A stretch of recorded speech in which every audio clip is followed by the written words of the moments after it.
So SIS and where its origins are, its history goes back to my grandfather. So he started in the insurance industry in the early 1920s, and he proved himself over the first few years to be someone with some degree of technical expertise, but also a person that seemed to be able to build confidence with clients because he had a set of value systems that kind of made sense to people. So that's where he started. Interesting thing, it's very relevant now if we look at SIS, is that in those days there wasn't a differing price from the insurance risk. There was a book and that was called kind of the Bible of insurance, and any kind of risk was rated there and everyone had the same price. So there was no competition on price, there was effectively competition on competency and the degree, I suppose, to which you're an agreeable person. So he was made a chief agent, that's what that thing is called, on a handshake in the street. So effectively he was starting his own business, and these insurance people recognized that he was a good fit for them, and they gave him support on a handshake. And to build his business, they let him keep the premiums for a year, because in those days everyone paid in pounds and upfront, and earn the interest over a year just to help him build his business. So this kind of idea of a collaborative business model has its origins there, and then followed 4 generations thereafter, kind of working, what's the right way to describe it, kind of standing on the shoulders of the generation that went before and facing new challenges, but kind of within a collaborative ecosystem with parties working together. Now the problem with the advent of technology, well, one of the major consequences was this idea that systems would replace people. And in the 1990s, when technology became, particularly computer technology, became more mainstream, was an assumption, almost like throwing the baby out with the bathwater, that the system would determine the price and do all of these functions that people otherwise had done, and that we don't need these skills. We quickly discovered that you don't fundamentally change what human beings are by introducing a system. Building relationships that are reciprocal and to some degree personal is something that everyone wants.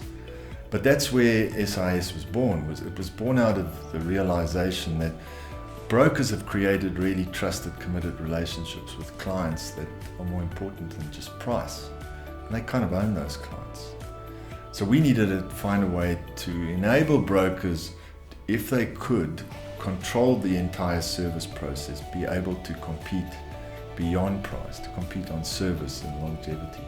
And that's where SIS was born. I worked for my dad for 10 years as an insurance broker, and I quickly realized that we needed to automate things that were unnecessarily complex and manual. So I taught myself programming, and over one December I kind of started creating these first table of integrated data that enabled us to at least control our client base with some degree of automation. And that developed over time, and what I soon came to realize is that there were many brokers who were technically more astute than insurance companies, and rightfully should be performing most of the functions themselves because they would do it more efficiently with a person in mind rather than just a policy. And you can see how individualizing an insurance contract to a person makes it far more reciprocal than a number. So I left the family business and started SIS, and over years with that kind of strategic partnership approach to brokers, we really did very well in consequence of that. But what I also recognized is that we needed a very robust automated system that would enable brokers to control the service process. You sit in front of a client as a broker, and you're ultimately accountable for the advice that you give. And you're also selling a promise that when something goes wrong, we'll be here and you'll be treated fairly. It's almost impossible to do that unless you can control service. How quickly is your claim attended to? Is your policy changed on time so that the consequences are immediate? And if you have a question, can it be answered? And when you're in a corner and something really bad has happened, is there somebody that's representing your interests? And that's really what SIS, it's a collaborative ecosystem, effectively, where we assign duties in relation to the people who best able to execute them. So yeah, that's kind of the history of SIS. Yeah. Well, I think it's a very central role, like I said, in relation to our creation. A robust system that enabled automation was critical, but I mean, the journey down an IT infrastructure road is not an easy one. So you can imagine I started on my own and very soon became aware of my inadequacies to continue. And then I found a young guy who worked for Siemens, and he helped me on that journey a little bit. And then we attempted to get an outside contractor to build our design from the ground up, which proved almost impossible. And then eventually I had always known Grant was doing this in I-60, or he was in I-60 then. I realized that in order to build a really robust IT system based on a very specific market, the degree of expertise that the people must have relative to that field is critical. And since they didn't really exist, I realized that we would never achieve it unless we applied the same business logic as we do with our brokers to our system provider. This idea of a strategic partnership for long-term and mutual benefit. And that's kind of the origin. I eventually convinced Grant, with some reluctance, to join me on this little journey. But that really made it possible for us to grow this business exponentially. You have a set of committed partners they have the appropriate level of insight into the market, this specific insurance market, to deal with the language problems inherent in transferring business logic into IT speak. So that was instrumental. And then that journey has meant that we've been able to refine our service offering on a kind of collaborative way. So the move to OutSystems and a more modern database design that eliminated a lot of the language issues inherently a problem in IT design was really a very important step in that journey. The truth is, to be an IT developer generally across many markets is almost impossible. So I think focusing on particular niches means we can speak the same language, so there's at least hope that we can communicate. Well, it's a very complex question, and probably many answers to that, not all of which I fully understand. But if we talk in terms of system design, to be a really effective UMA, that's what we are, kind of the technical people behind the scenes that collect the money, pay the claims, actuarially model and report.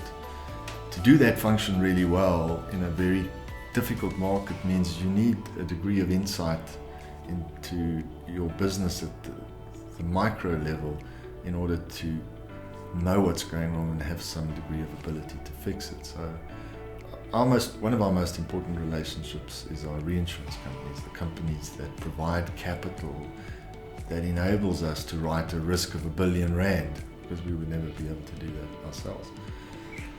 And what they're doing is they're committing some of their money to us with the hope that we have sufficient expertise to produce a profit in a difficult market. So what I-60 enables us to do, and has enabled us to do even more better over time, is the ability to have really robust data.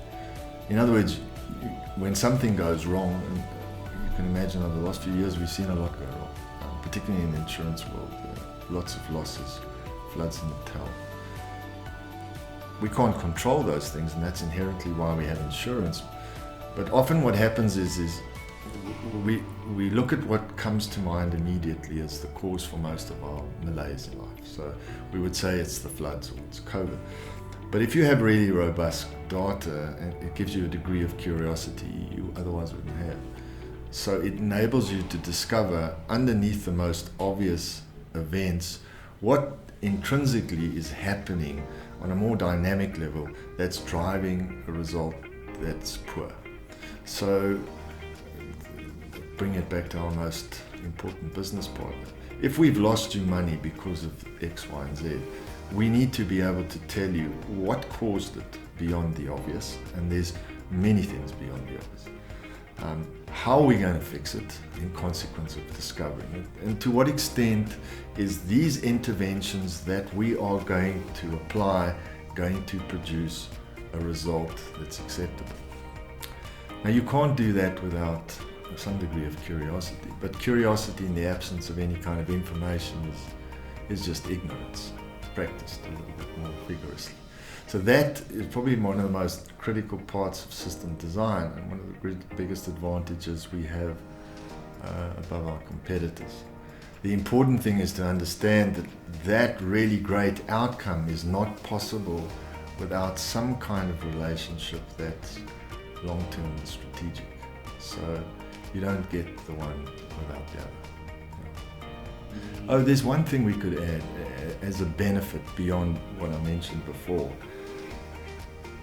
but it's specific to I-60 and OutSystems design, is that the ability to integrate new products with a degree of certainty that they will operate as intended is far easier with a modern database design where the rules are built into it, because you can test the assumed consequences everywhere.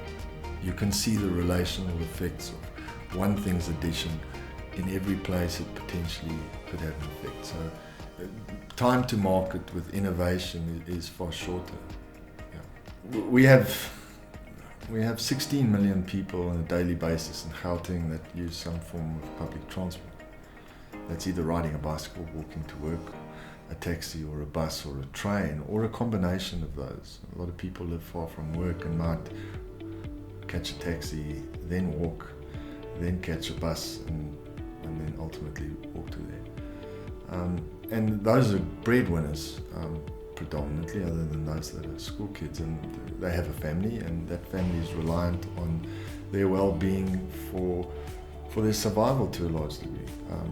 So covering those kind of people from any event whilst they're commuting, it kind of makes sense, you know. So if you die or are involved in an accident, your family has lost a breadwinner, and that can be quite devastating. One of the problems of providing that cover is, if we objectively look at what a fair price is for that population in order to provide the benefit at an affordable price with some degree of profit, let's say 20%, we could offer that product to every single commuter for less than a loaf of bread a month, 100,000 rands worth of cover for less than a loaf of bread per month for every single solitary commuter. So here's the problem with the absence of technology is, if we look at the costs of delivering that product to each individual, it makes the product unaffordable. You're adding little middlemen in that process to the ultimate beneficiary, who all want to cover their intrinsic costs, and the loaf of bread ends up with one slice.